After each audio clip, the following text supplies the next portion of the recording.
Good morning, Scott here, known as Cantaloupe to some online, and I'm bringing another video to you on a subject that's interesting to me. It might be of interest to you or someone you know, and I want to talk a little bit about the modes of justice, the two big ones that most people have actually heard of, and you'll know what I mean in just a moment.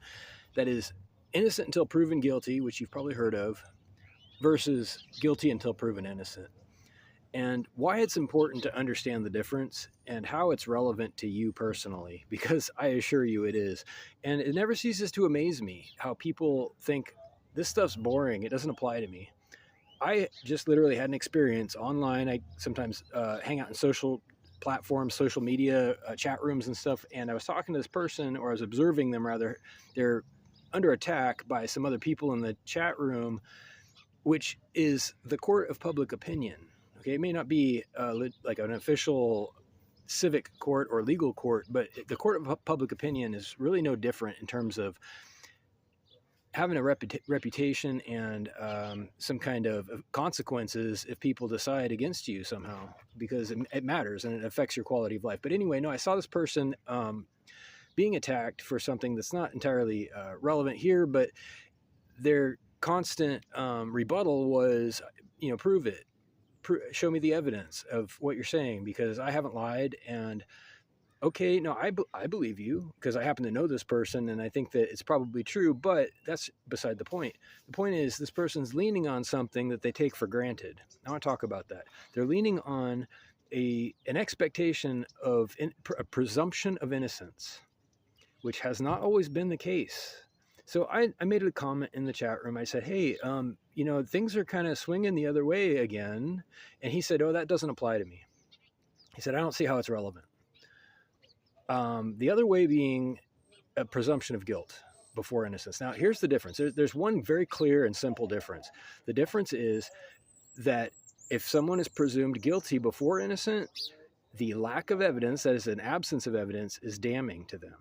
Look at how that works. It's a nice little grift. It's a little trick that can be played and has been played historically throughout human history and in this country quite a bit, actually. Salem, Massachusetts should ring a bell. There's also the Spanish Inquisition. Was all of these famous, wildly unjust, unfair proceedings that cost hundreds or thousands of human lives were based on a presumption of guilt before innocence. So one more time, the difference is if you are accused of something, what ends up happening is you go to court, and if you are presumed guilty before innocent, they will say, due to the seriousness of the charge, we are forced to err on the side of caution. You will have a chance to prove your innocence by coming up with your own evidence. We wish you the best of luck, and here's your attorney to help you out. Do you see the folly here? If the person hasn't done what they are accused of, there will be no evidence, but they will be damned and condemned nonetheless. That's the problem.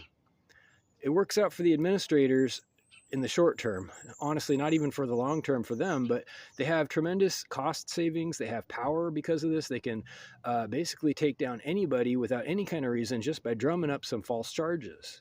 That's why it's unsupportable. That's why presumption of guilt before innocence is patently unsupportable. It does not work. And that's why U.S. justice has been based on the cornerstone of a presumption of innocence. That is to take the high road, err on the side of optimism and confidence by law, not just because it sounds good, but to literally protect everybody until there is substantial evidence to the contrary. There has to be some kind of probable cause. Maybe you've heard of probable cause, some kind of warrantable offense or something that has not just been rumored to have happened, but that is substantial and real and proven before any action can be taken by law in this country for a very good reason. And it applies to you 100%. If you think you have rights, it's because of this. It's relevant, trust me. Reach out if you like with questions or comments to whitehotrobot@gmail.com.